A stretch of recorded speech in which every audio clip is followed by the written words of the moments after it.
Moins de 5% des terres agricoles de Gaza sont encore cultivables ou accessibles, une situation catastrophique qui accroît le risque de famine sur un territoire palestinien déjà détruit par l'offensive israélienne.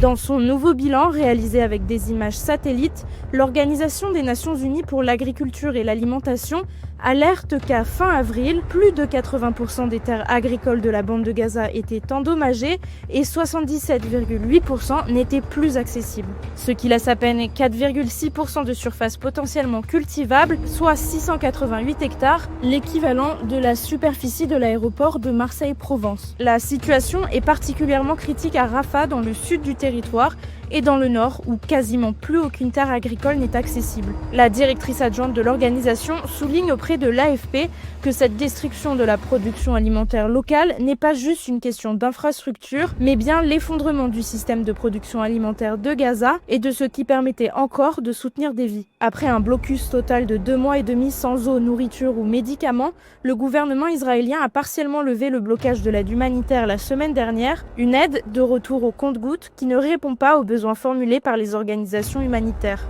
2,4 millions de Palestiniens survivent dans ces conditions et selon l'ONU, 470 000 personnes risquent de mourir des conséquences de la famine d'ici septembre 2025.